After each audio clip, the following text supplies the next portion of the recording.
Awali ya yote naomba nianze kwa kumshukuru Mwenyezi Mungu kwa kuniwezesha kuwepo hapa siku ya leo, ili niweze kuzungumza na nyinyi waandishi wa habari, lakini na Watanzania kwa ujumla, na kuwaeleza juu ya malengo ya serikali na jinsi Wizara ya Viwanda na Biashara inavyotekeleza majukumu yake na namna tulivyojipanga katika kuboresha uendelevu wa viwanda pamoja na biashara. Na kwa kuanza, naomba nianze kwa kifupi kuelezea juu ya majukumu ya wizara yetu ya Viwanda na Biashara. Wizara ya Viwanda na Biashara ina majukumu mahususi ya kuandaa na kusimamia maendeleo ya viwanda na biashara, kusimamia maendeleo ya viwanda vidogo na biashara ndogo, yani SMEs, kuendeleza miundombinu ya viwanda, kusimamia miliki bunifu, kusimamia masuala ya ushindani wa haki, kusimamia vipimo, viwango na ubora, kusimamia intelijensia ya masoko na kukuza biashara, kukuza mauzo ya bidhaa nje ya nchi na kusimamia usajili wa biashara. Kwa kifupi, tunazo taasisi zinazosimamia haya yote katika kuboresha mazingira ya biashara, kukuza viwanda na kuleta ushindani wa soko. Shirika la Viwango Tanzania linasimamia ubora wa bidhaa. Shirika la Maendeleo la Taifa linaendeleza miradi mikubwa ya kiuchumi. Shirika la Kuhudumia Viwanda Vidogo yani SIDO linasaidia maendeleo ya viwanda vidogo na kati. Shirika la Utafiti na Maendeleo ya Viwanda Tanzania TanTrade na pamoja na shirika la Utafiti na Maendeleo ya Viwanda Tanzania TIRDO, shirika la Uhandisi na Usanifu wa Mitambo Tanzania TEMDO, pamoja na shirika la Kituo cha Zana za Kilimo na Teknolojia Vijijini. Haya matatu yanahusika na utafiti, teknolojia na ubunifu wa viwanda na kilimo. Wakala wa Vipimo anasimamia usahihi wa vipimo na mizani. Aidha, Wakala wa Usajili wa Biashara na Leseni anafanya usajili wa biashara na mali miliki. Mamlaka ya Maendeleo ya Biashara Tanzania TanTrade inahusika na uendelezaji wa biashara za ndani na nje ya nchi. Mahakama ya Ushindani wa Haki yani Fair Competition Tribunal na Baraza la Taifa la Utetezi wa Haki za Mlaji linasimamia ushindani wa haki na kulinda walaji, na Bodi ya Udhibiti wa Stakabadhi ya Ghala inafanya usimamizi wa stakabadhi za ghala. Na mwisho, chuo chetu cha elimu ya biashara CBE kinatoa mafunzo ya biashara na uongozi kwa lengo la kujenga uchumi imara, shindani na jumuishi. Kwa ufupi, taasisi hizi 13 ndizo tunazozisimamia chini ya wizara yetu ya Viwanda na Biashara, lakini ni muhimu mfahamu sekta yetu haisimami peke yake. Ili tuweze kutekeleza majukumu yetu, tunashirikiana sana na wizara na sekta zingine. Sekta yetu ni sekta wezeshi na ni sekta ya uratibu. Baada ya kusema usuluhiwo juu ya majukumu ya wizara yetu, naomba sasa nieleze kwa namna dira ya 2050 inaeleza mambo ya umuhimu katika sekta yetu ya viwanda na biashara. Katika dira ya 2050 yapo maeneo matatu muhimu ambayo yanaangazia sekta yetu. Na eneo la kwanza ni maendeleo ya viwanda.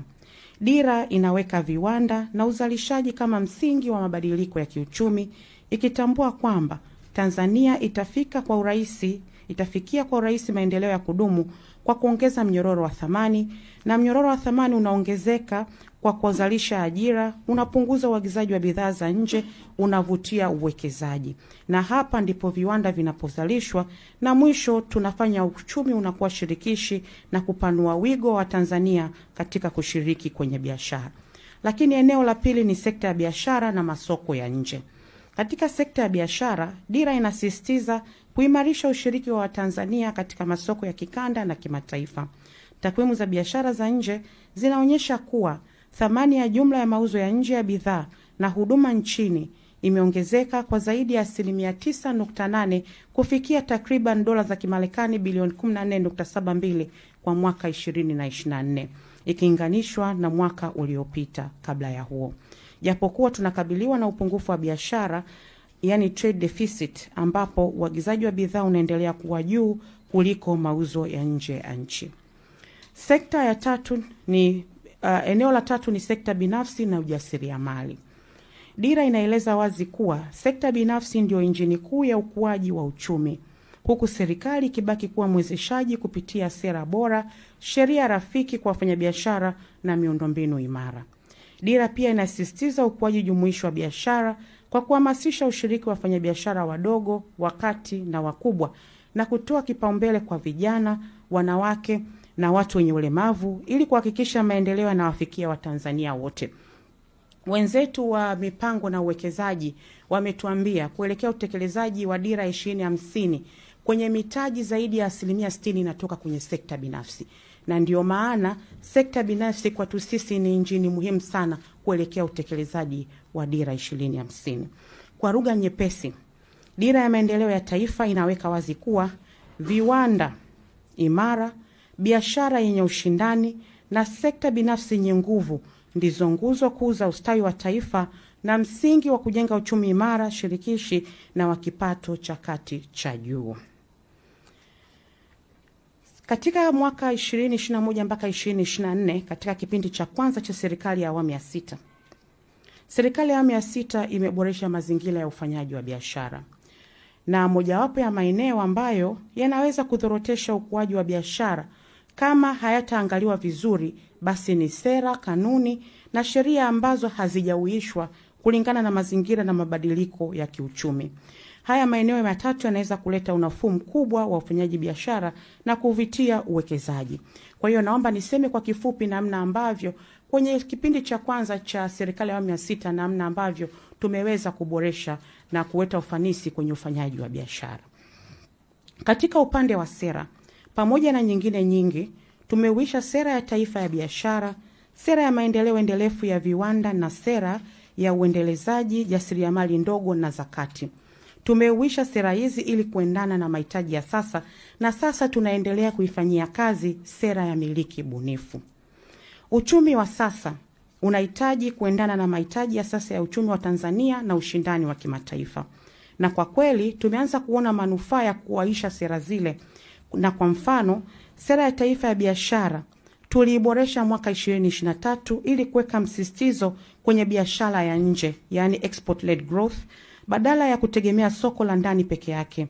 Na ndio maana mnaona tumeongeza thamani ya mauzo ya nje ya bidhaa na huduma export kwa zaidi ya 14%, ikifikia takriban dola za Marekani bilioni 16.89 kwa mwaka huu 2025. Lakini pia ilikuwa muhimu kuuisha sera hii ili kukuza biashara ya bidhaa za viwandani na kilimo zilizochakatwa. Kwa upande wa bidhaa za viwanda tumeanza vizuri. Kuna bidhaa nyingi zinakidhi soko la ndani na hivyo sasa inabidi tupeleke nje. Na wengine watakuwa wanafahamu kuna baadhi ya bidhaa ambazo naweza kuzitolea mfano. Kwa mfano, bidhaa ya saruji, yani simenti, uzalishaji katika soko la ndani ni tani milioni 10.9 na mahitaji ya ndani ni tani milioni 8.5, na kwa hiyo tunakuwa tuna ziada ya tani milioni 2.4 ambayo tunaitumia kwa ajili ya masoko ya nje.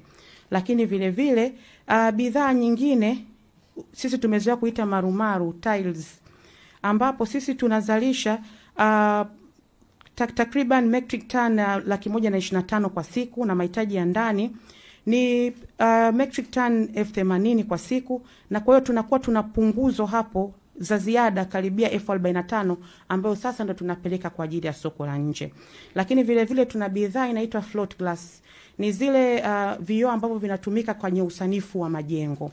Hapa tunazalisha takriban tani 121,500 kwa mwaka, na mahitaji ya ndani ni kidogo sana. Kwa hiyo inasababisha karibia 60% ya uzalishaji tutumie kwenye masoko ya nje. Lakini vile vile kuna bidhaa ya mabati ambayo kwa mwaka tunazalisha takriban tani 260,000 na matumizi ya ndani ni tani 130,000. Kwa hiyo inayobakia takriban tani 130,000 inabidi tutumie kwa ajili ya masoko ya nje. Kwa hiyo najaribu kuwaonyesha ni kwa namna gani tumeweza kuuisha sera zetu, sheria na kanuni ili kuweza kuendana na mahitaji ya sasa, na hivyo tunaanza kuona manufaa yaliyopatikana kwa kufanya hivyo kwenye kipindi cha kwanza cha serikali ya awamu ya 6. Bado kuna kazi ya kufanya kupanua wigo na kupeleka nje bidhaa nyingi za viwandani zinazochakatwa, na pia kwa upande wa bidhaa za kilimo zilizochakatwa bado kuna kazi ya kufanya ya kuongeza thamani, ili sasa tusiuze tena malighafi bali tuuze bidhaa zilizoongezewa thamani. Tumefanya vizuri kwenye export mazao ya kilimo, lakini sasa mtakumbuka mwanzoni niliwaeleza malengo yetu ni kupambana na kuboresha mnyororo wa thamani, pamoja na kwamba wakulima wananufaika na nchi inanufaika kwa bei nzuri ya mazao. Sasa tunataka kuendeleza kongani za viwanda na kuanzisha nyingine kwenye kila wilaya ili kuchakata mazao hayo, ili kuyaongezea thamani, kuleta ajira kwa Watanzania hususan vijana, na kisha kupeleka nje bidhaa zilizokwisha chakatwa ili kuongeza mapato ya nje. Na swala la kongani kwenye kila wilaya ni swala ambalo lipo kwenye utekelezaji na tumeanza kulifanyia kazi. Sasa hapo nilieleza kwa upande wa sera namna ambavyo zimetusaidia sana kwenye kuboresha mazingira ya biashara na kuleta matokeo. Sasa vile vile tuna sheria mbalimbali ambazo tumeziuisha, takriban sheria 13, na sheria hizi kwa kweli zimetuletea mafanikio makubwa sana kwenye kurahisisha taratibu za kuanzisha biashara, kuimarisha udhibiti wa vipimo na mizani, kupunguza muda na gharama za kupata leseni, kutoa msaada kwa viwanda vidogo, kuboresha mazingira ya uwekezaji wa viwanda vya kuuza nje, kuanzisha na kuimarisha maeneo maalum ya kiuchumi, kuongeza jukumu la taasisi yetu ya TIRDO, lakini kupunguza vikwazo vya ushuru, kurekebisha viwango vya kodi, kuboresha mfumo wa VAT, kurahisisha uwekezaji na kuunganisha EPZA na TIC, na sasa imekuwa TISEZA. Nilianza kwa kuwaambia sisi viwanda na biashara, mipango na uwekezaji ni pacha wetu. Kwa hiyo masuala mengi tunashirikiana. Kwa hiyo tukiboresha sheria za wizara nyingine ama taasisi nyingine, moja kwa moja inaboresha pia sekta yetu kwenye kufanya biashara na kufanya uendelevu wa viwanda. Kwa hiyo tumefanya kazi kwa zaidi ya sheria mama 12, kanuni na miongozo mbalimbali ambayo yameanza kuleta matokeo kama nilivyoanza kusema katika kuongeza ufanisi kwenye biashara. Kwa mfano, katika kipindi cha miaka 4 iliyopita tumefanikiwa kuongeza idadi ya sajili na leseni, ambapo usajili wa kampuni umeongezeka kutoka kwa makampuni 9630 hadi makampuni 23365, majina ya biashara 17202 hadi 31123. Alama za biashara zimeongezeka kutoka 2406 hadi 3148 kwa mwaka. Vile vile, leseni za biashara daraja A zinazotolewa na BRELA zimeongezeka kutoka 11726 hadi 22718. Leseni za viwanda zimeongezeka kutoka 236 hadi 991. Pia utoaji wa hataza umeongezeka kutoka 36 hadi 76. Takwimu hizi zinaonyesha ukuaji katika utoaji huduma za sajili na utoaji leseni, ikiwa ni ongezeko la wastani wa 104% kwa mwaka. Yote haya ni kwa sababu ya maboresho makubwa yaliyofanyika. Viwanda vimeongezeka, na nitawapa mfano. Kwa mfano wa mkoa wa Pwani peke yake, katika kipindi cha miaka 4 tumeweza kujenga viwanda 244, lakini hapa tujajumuisha vile vidogo vidogo. Vile vidogo vidogo ni zaidi ya 900. Kwa kama huo ni mkoa mmoja, inamaanisha jitihada ambazo tumekuwa tumezifanya zinaleta matokeo. Na kwa mkoa mmoja peke yake huu wa Pwani ambao una viwanda vingi, ni wastani wa viwanda 61 kwa kila mwaka. Baada ya kueleza kwa kifupi mafanikio ya hatua ambazo tumezichukua kwa kipindi cha awamu ya kwanza ya serikali ya awamu ya 6, sasa naomba niwaeleze ni kwa namna gani tumejipanga kuongeza mchango wa sekta ya viwanda na biashara katika uchumi wa taifa letu.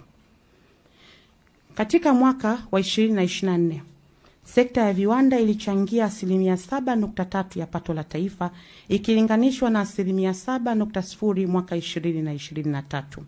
Vile vile, ukuaji wa sekta hii uliongezeka kutoka 4.3% kwa mwaka 2023 hadi 4.8% kwa mwaka 2024, ikiashiria uimara wa sekta. Kwa upande wa sekta ya biashara, mchango wake katika pato la taifa umeongezeka kutoka 8.4% mwaka 2023 hadi 8.6% mwaka 2024, huku kasi ya ukuaji ikipanda hadi 4.8%. Ongezeko hili limetokana na maboresho makubwa kwenye mazingira ya biashara, upanuzi wa viwanda vinavyoongezeka, la pia ni juhudi za serikali kufungua masoko mapya ya kikanda na kimataifa. Thamani ya bidhaa zinazozalishwa viwandani ilifika bilioni 26,438.5 mwaka 2023, ikiongezeka kutoka bilioni 25 mwaka 2022, sawa na ongezeko la 5.6% katika thamani ya uzalishaji. Tunapozalisha bidhaa, tunategemea kuuza ndani na nje ya nchi. Tunahitaji masoko ya uhakika. Tunahitaji masoko ya kikanda na kimataifa ambayo yanaleta tija kubwa katika biashara. Na kwa hiyo, sisi tukizalisha hapa tunategemea vile vile kuuza kwenye masoko ya kikanda na masoko ya kimataifa. Sasa naomba niwaeleze kwa kifupi juu ya masoko ambayo tunayo, ambayo sisi tumejipanga nayo kwa ajili ya kupeleka bidhaa zetu na kwa ajili ya kuongeza uchumi wa watu wetu na uchumi wa taifa letu. Na naomba nianze na soko huru la bidhaa la biashara barani Afrika. Mauzo ya bidhaa za Tanzania katika nchi za Afrika yalifikia dola za Marekani bilioni 3.94 mwaka 2024, ikiwa ni ongezeko la 40% ukilinganisha na mwaka 2023.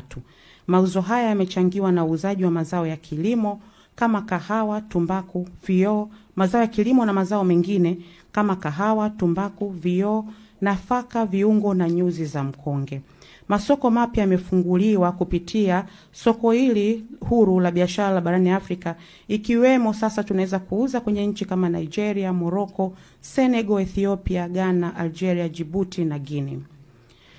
Lakini vile vile tuna soko la Umoja wa Ulaya, ambapo mauzo ya Tanzania kwenye soko la Ulaya yameongezeka kutoka dola za Marekani milioni 633.5 kwa mwaka 2023 hadi dola za Marekani milioni 686.3 kwa mwaka 2024, ikiwa ni ongezeko la 7.6%. Na ongezeko hili limechangiwa na ongezeko la mauzo ya mazao kama parachichi, kakao, kahawa, tumbaku pamoja na mauzo ya madini.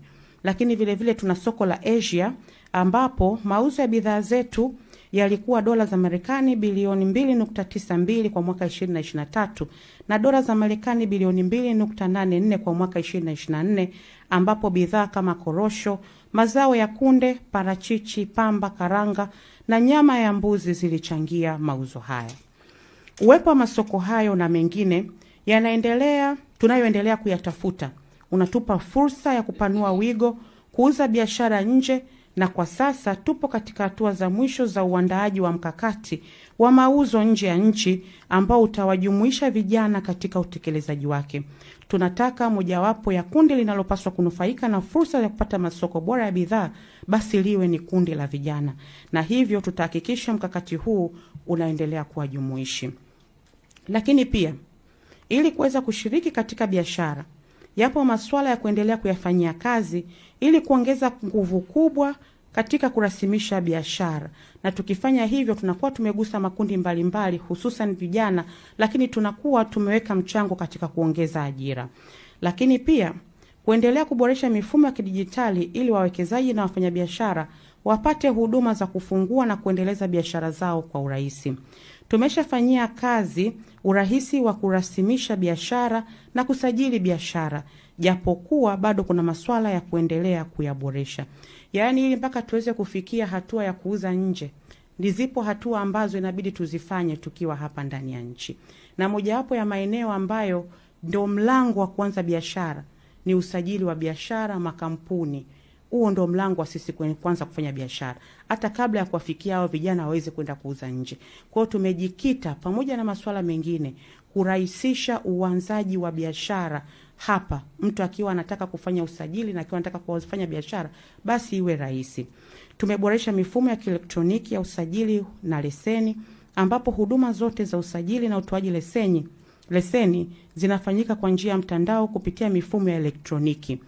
Na hii tunafanya kupitia taasisi yetu ya BRELA, ambapo ipo mifumo mbalimbali iliyopo pale takriban 3.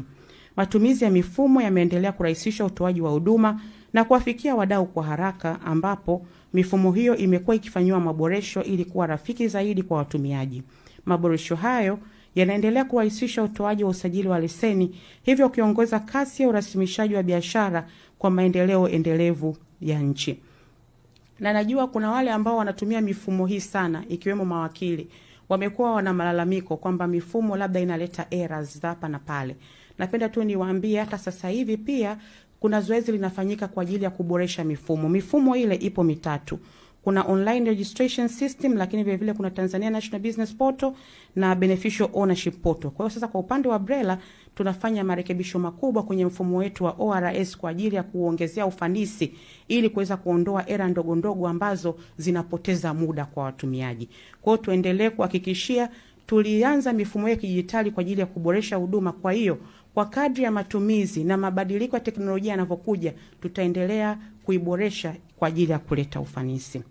Lakini vile vile kwa ajili ya kuboresha zaidi ufanyaji wa biashara, tumefanikiwa kuunganisha mifumo hii pamoja na mifumo ya taasisi nyingine, ambapo mfumo huu wa usajili kwa njia ya mtandao ORS umeunganishwa na jumla ya taasisi nyingine 29 za serikali na binafsi ili kurahisisha upatikanaji wa taarifa zinazotumiwa na taasisi hizo kwa hatua mbalimbali za utekelezaji wa majukumu ya taasisi hizo, yaani mifumo kusomana.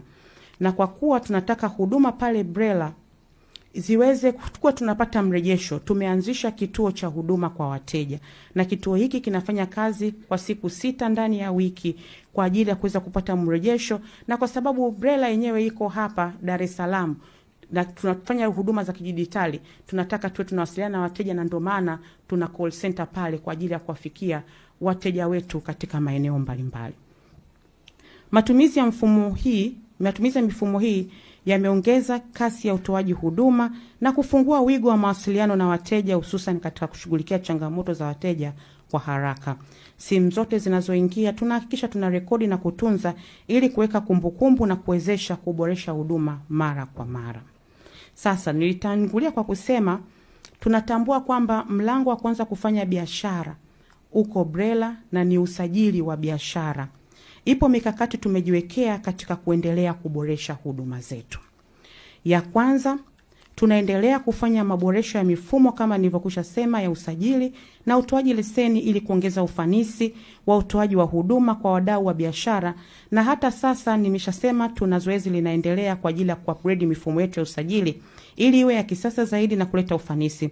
Tunataka kuondoa kabisa kadhia ndogo ndogo za kimfumo na kumfanya mteja kutokumbana na matatizo madogo madogo mara kwa mara.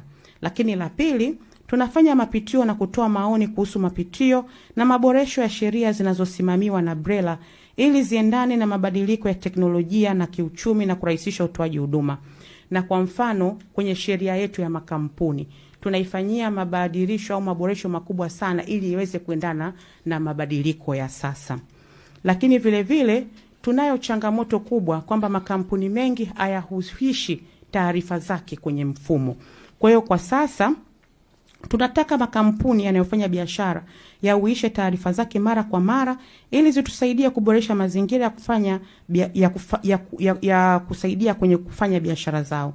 Changamoto kama nilivyosema tulionayo ni kwamba makampuni mengi hayafanyi hivyo. Kwa hiyo tumekubaliana kufanya tafiti za kina kubaini vyanzo vya makampuni kutoisha taarifa zake katika mfumo na kuandaa programu mahususi za uhamasishaji na wa umuhimu wa kuisha taarifa katika mfumo wa usajili. Lakini vile vile tunaimarisha ushirikiano na taasisi nyingine, hususan mamlaka za serikali za mitaa na mamlaka za udhibiti kwa kuunganisha mifumo ya utoaji huduma ili kuondoa urasimu wa utoaji huduma kwa wateja. Kwa mfano, BRELA inatoa leseni daraja A. Lakini vile vile tunapotoa zile leseni za daraja A tunazitolea kwenye mfumo. Kwa tuna uwezo wa kujua tumetoa leseni ngapi, lakini vile vile kwa sababu tunayo kwenye mfumo tunaweza kufahamu biashara ngapi zinafanyika na biashara ngapi hazifanyiki. Lakini sasa leseni daraja B zinatolewa na halmashauri zetu.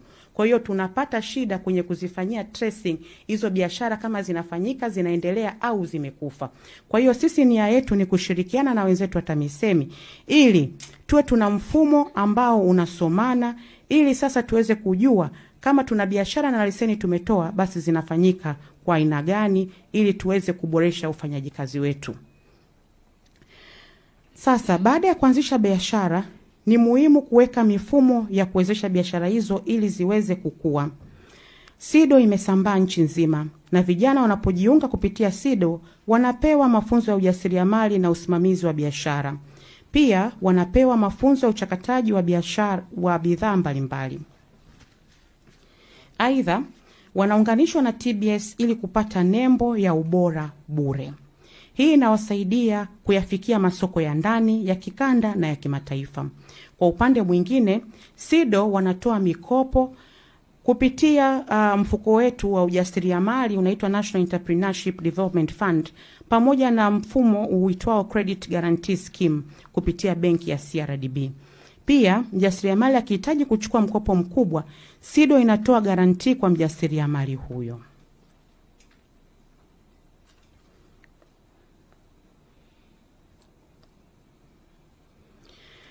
Fedha hii imewekwa na serikali kwenye mfuko huo kwa ajili ya kuwakopesha wajasiriamali. Pia SIDO inawaunganisha wajasiriamali na mabenki ili wapate mkopo. Mfano, benki zetu za Tanzania, NMB na CRDB ina mfuko maalum kwa ajili ya kuwakopesha wajasiriamali kwa riba nafuu ya 9% ambayo ni chini ya soko. Pia tuna programu atamizi, yani incubation, ambazo zinasaidia kuwalea wajasiriamali na wabunifu, ambapo kupitia taasisi zetu za TEMDO, TIRDO, CBE na SIDO wanawalea na kuwaacha waingie sokoni wanapokuwa wamegraduate. Pale TIRDO kwa mfano, tuna programu ya uatamizi, tuna vijana wako pale. Tumelea mawazo yao, wamekuwa, na sasa hivi tumekubaliana tuwatafutie mitaji kwa ajili ya kuboresha mawazo yao na kuingia katika soko. Tumeshaanza maandalizi ya programu mbalimbali za mitaji kwa vijana hawa ambao wapo tayari katika programu zetu za uatimizi. Lengo letu sisi tunavyowakuza, hatutaki waishie pale pale na mawazo yao. Tunataka sasa tuwaingize kwenye soko, waweze kuzalisha, waweze kuuza na waweze kuleta ajira kwa ajili ya vijana wenzao. Mojawapo ya maeneo muhimu sana ya kufanya bidhaa kuingia sokoni na biashara kukua ni eneo la ubora na viwango vya bidhaa, eneo ambalo linashughulikiwa na taasisi yetu ya TBS. Majukumu ya shirika la viwango ni kuchukua hatua za udhibiti ubora wa bidhaa, huduma na mazingira ya kuendeleza usanifishaji katika viwanda na biashara. Lakini pamoja na majukumu hayo na pamoja na TBS kuwa na nguvu ya udhibiti, tumejipanga shirika letu iweke pia nguvu katika kuwa taasisi wezeshi. TBS inahusika takriban kwa 99.6% kwenye viwanda vya ndani vilivyopo kwenye kundi la SMEs, yani hivi viwanda vidogo na vya kati. Lakini idadi ya wajasiriamali wadogo waliothibitishwa ni ndogo sana kulingana na mahitaji ya soko. La pia, ukosefu wa elimu juu ya kufanya ubora katika bidhaa zao bado ni changamoto kubwa. Lakini katika kukabiliana na hilo, shirika letu la viwango limeweka mfumo wa online wa kuwasababisha wajasiriamali hata kama wako mbali waweze kuanza hatua za kusajili au kuboresha viwango za bidhaa zao kupitia mfumo wa kidijitali. Kwa sasa hivi tunachokifanya, tunajitahidi sana mambo yote yafanyike kidijitali. Ibaki swala moja tu labda la kuleta sampuli physically. Lengo ni nini? TBS iko Dar es Salaam peke yake, na sasa hivi ndo wanajenga ofisi za kikanda pale Dodoma. Na kwa sababu maabara nyingi ziko hapa, kwa hiyo tunaweka mifumo ya kidijitali ili kuweza kuwafikia wananchi na wananchi waweze kurahisisha kuweza bidhaa zao kuweza kupata ubora au viwango. Lakini sasa bado kuna kazi ya kufanya kwa sababu mahitaji ni makubwa kuliko vile ambavyo inafanyika, na ndio maana nasema tumejipanga kwa ajili ya kuongeza kasi, kufikia watu wengi sana kwenye SMEs, kurasimisha. Tutafanya urasimishaji wa biashara zao kupitia BRELA, lakini sasa lazima TBS iongeze nguvu kwenye kuwasaidia kuwa taasisi wezeshi zaidi. Tumezoea ukiitwa mdhibiti unataka kudhibiti tu, yani unataka tu kufanya kukamata biashara bandia peke yake. Lakini sasa kuna component muhimu sana ya kuwezesha vijana na wajasiriamali wenye mawazo wanaoanza biashara. Ukikuta bidhaa zao basi usizitoe kwenye soko, uwawezeshe, uwape wanatakiwa kufanya nini, kuboresha bidhaa zao ili ziweze kuwa na viwango, waingie sokoni. Badala tu ya kufanya ile role ya udhibiti, basi nguvu tulioweka huku kubwa ya udhibiti ndo nguvu ambayo tunaenda pia kuweka ili taasisi ile wezeshi kupanua wigo wa vijana wengi kuingia kwenye biashara, lakini tukifanya hivyo na sisi serikali tunapanua wigo wa mapato vile vile. Kwa hiyo lengo letu ni kujiongeza zaidi kwa kasi ili kuwezesha biashara nyingi zaidi kukua na si kukatishwa tamaa kwa mifumo isiyowezeshi. Kuhusu udhibiti wa uzalishaji na uingizaji wa bidhaa bandia na duni. Bado biashara ya bidhaa bandia na duni ni tishio kubwa kwa uchumi na afya za Watanzania. Tunaendelea kukazia utekelezaji wa sheria kwa kushirikiana na wadau wengine. Tunadhibiti mianya ya rushwa na ukosefu wa uwajibikaji katika baadhi ya maeneo ya utekelezaji kwa kuongeza mifumo ya kielektroniki kwenye shughuli zetu za kila siku. Lakini sasa ili kuongeza ufanisi, tutajitathmini upya na kuongeza nguvu kwenye usasa wa mifumo na ufanisi ili kuongeza kasi ya kiutendaji. Mojawapo ya eneo muhimu lenye kasi kubwa ya ukuaji wa kiuchumi ni mabadiliko ya teknolojia na masoko ya mitandao. Masoko ya kidijitali, japo ambalo linatutaka tuongeze uwezo wa kiteknolojia kufuatilia bidhaa zinazopita kwenye majukwaa mengi ya kidijitali ili kuwawezesha kuwa na ubora, lakini pia kuziondoa sokoni bidhaa bandia na duni. Pia tunajiimarisha kwenye mipaka ya kisheria kwenye bidhaa za kuvuka mipaka, yani cross border e-commerce, lakini pia kwenye ulinzi wa mlaji katika mazingira ambapo muuzaji, mnunuzi na bidhaa vinaweza kuwa nchi tofauti. Kwa hiyo kwenye masoko ya mtandaoni, ili ni eneo ambalo linaajiri vijana wengi sana. Kwa hiyo tunajiimarisha ili pia tusiwe wadhibiti zaidi, bali tuweze kuwafanyia uwezeshaji waweze kuendeleza biashara zao vizuri kwenye mitandao. Sasa naomba nieleze juu ya fursa zilizopo za ajira kwa vijana katika utekelezaji wa majukumu yetu katika sekta yetu ya viwanda na biashara.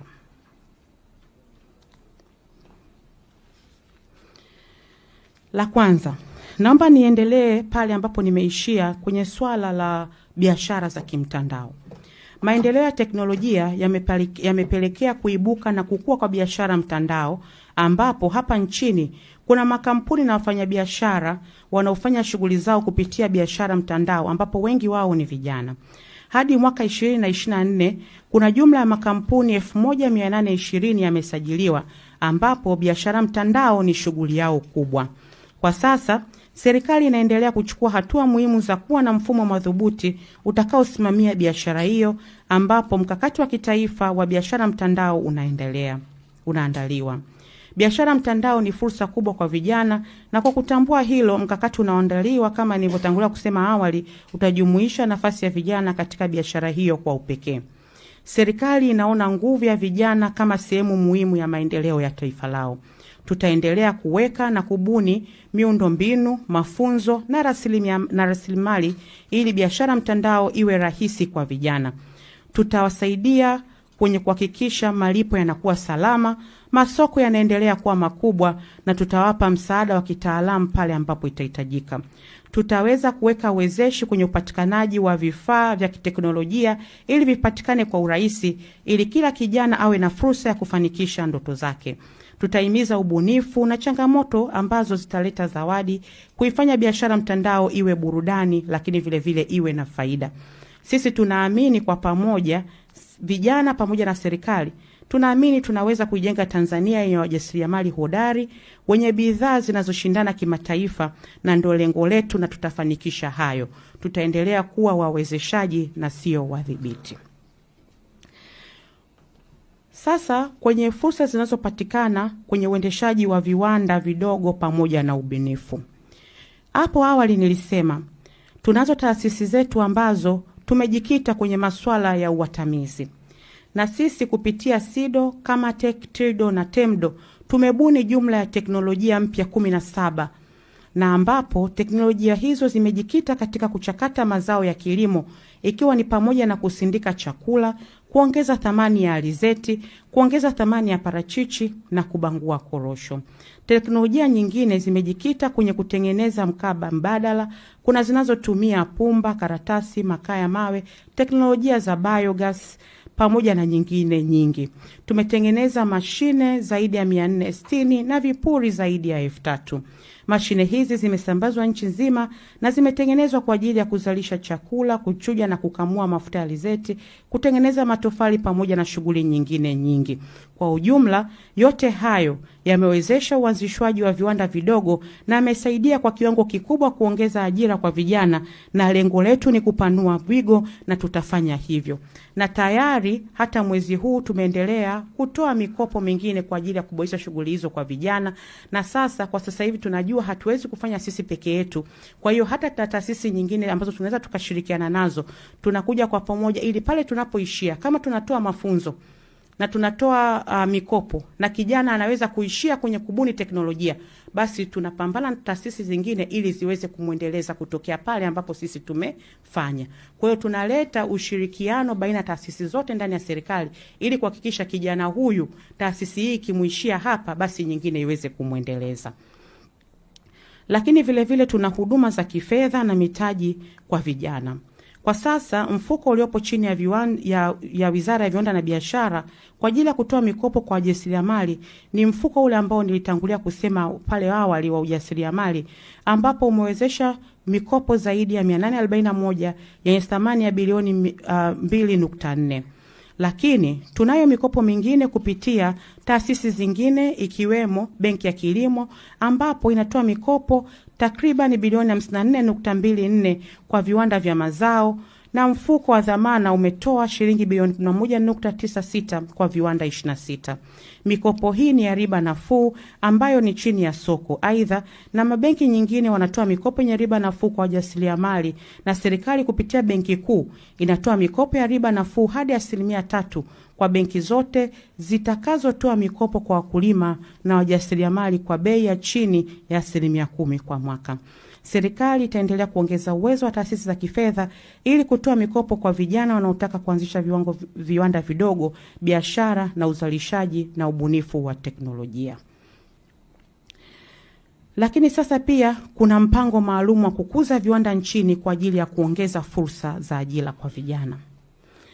Tumeandaa mpango maalum wa kukuza viwanda nchini. Mpango huu unatarajia kuanzisha, kufufua na kuendeleza viwanda vipatavyo 948 na kutoa ajira milioni 6 ndani ya miaka 6. Hatua hii itahusisha ujenzi wa kongani za viwanda katika mikoa yote Tanzania bara, hususan katika wilaya, kwa kuzingatia fursa zinazopatikana katika maeneo hayo. Mpango huu ni fursa muhimu kwa vijana kushiriki kamilifu katika mnyororo mzima wa thamani.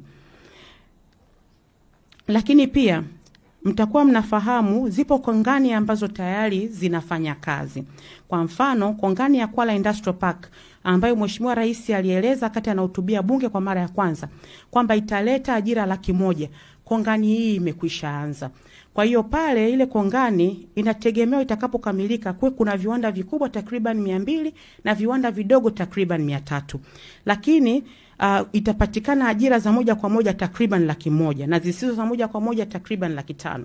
Lakini mpaka tumetembelea wiki iliyopita tayari viwanda 20 pale vinafanya kazi, na sasa hivi pia kinajengwa kiwanda kikubwa sana ambacho kitakuwa kikubwa Afrika katika kuzalisha mifumo ya umeme jua, yani solar power panel, pia kitakuwepo pale. Na katika viwanda hivi 20 ambavyo viko pale tayari Watanzania 20,000 wameajiriwa, ambapo kwa asilimia kubwa ni vijana. Kwa hiyo vile vile tuna industrial park zingine, lakini nikasema niwape mfano na muone ni kwa namna gani swala la ajira kwa vijana tunavyolichukulia kwa umuhimu wake, na kuhimiza wawekezaji wetu waweze kuongeza kasi ili tuweze kuleta tija kwa wananchi wote, lakini hususan kwa vijana. Kwa hiyo pale Kwala tayari viwanda 20 vipo na tayari ajira 20,000 kati ya zile 100,000 zimeshatengenezwa. Baada ya kueleza hizi fursa sasa kwa vijana, naomba nieleze kuhusiana na biashara ambazo zinahusisha wazawa ambazo hazitakiwi kufanywa na wageni. Tanzania inathamini ujasiriamali wa wazawa na nafasi zao za ajira. tunaweka mipaka ili kuhakikisha wazao wanapata nafasi ya kuendeleza biashara zao. Hii inatusaidia kulinda ajira, kukuza vipaji vya vijana na kuimarisha uchumi wa ndani. Lakini vile vile kulinda biashara za wazawa zinatusaidia kuendeleza utamaduni wa baadhi ya biashara za Kitanzania na kudumisha uhuru wa kiuchumi. Lakini vile vile mwaka huu mwezi wa 6 iliundwa kamati kwa ajili ya kupitia changamoto mbalimbali ambazo zinajitokeza kwenye masoko yetu zinazohusiana na biashara ambazo hazitakiwi kufanywa na wageni. Na kamati ile ilikuja na mapendekezo kadhaa. Na mojawapo ya mapendekezo ni kuwekwa utaratibu wa biashara ambazo hazitakiwi kufanywa na wageni. Na ndio maana tukaja na ile orodha ya biashara 15 ambazo hazitakiwi kufanywa na wageni. Na tangia hapo tumekuwa tukifanya udhibiti kuhakikisha katazo hilo linafanywa kazi. Na limezaa matunda, na tunda hili ni endelevu, tunaendelea kuzifanyia kazi. Na tumekubaliana na mamlaka zote ambazo zinatoa leseni mbalimbali kwamba kwa yale makampuni au watu binafsi waliopewa leseni za kufanya biashara ambazo hazitakiwi kufanywa na wageni, pale ambapo leseni zao zinaisha hatutaweza kuziuisha tena kwa sababu sheria imeshakataza. Lakini sasa changamoto kubwa ambayo tunayo sasa, tumeweka sheria, tumeweza kudhibiti, lakini sasa changamoto tulionayo ni kwa sisi wenyewe wa Tanzania. Tunafungua makampuni kwa kivuli alafu tunawaweka wenyeji ndani. Kwa sasa tumekubaliana kwamba tunafanya mapitio mwezi huu kuona mapungufu na namna ambavyo tunaboresha. Lakini tutaenda mbele zaidi kuweka udhibiti pale ambapo Mtanzania anafungua kampeni na anamweka mgeni ndani, kwa sababu tulishakubaliana tutalinda biashara za wazawa kwa jitihada kubwa sana. Yaani tuna uwivu na biashara zetu. Kwa hiyo tunaendelea kusisitizana kama Watanzania, sisi serikali tuna nafasi yetu na wafanyabiashara wa Tanzania pia wana nafasi yao kwenye kulinda biashara zao na kulinda kazi za Watanzania wenzao. Kwa hiyo tunafanya mapitio kwa ajili ya kuweka mkazo zaidi na kuendelea kupanua wigo ili kuweza kulinda biashara ambazo hazitakiwi kufanywa na wageni.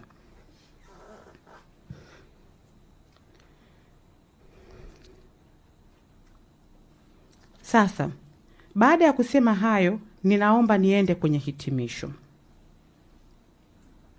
Sekta ya viwanda na biashara imefungua milango ambayo haijawahi kutokea katika historia ya nchi yetu.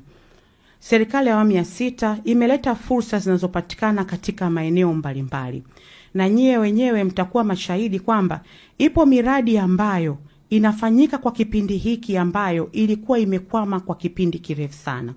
Na baadhi ya miradi hiyo ni pamoja na miradi ambayo ipo katika sekta yetu, ni pamoja na mradi wa Liganga na Mchuchuma ambao ni ule mradi wetu wa chuma pamoja na makaa ya mawe. Mradi huu una deposit ya chuma tani milioni 700, kati ya tani milioni 700 hadi tani bilioni 1.4, na uzalishaji wa chuma utakuwa tani milioni 2.9 kwa mwaka. Aidha, uchimbaji wa chuma utafanyika kwa muda wa miaka 50.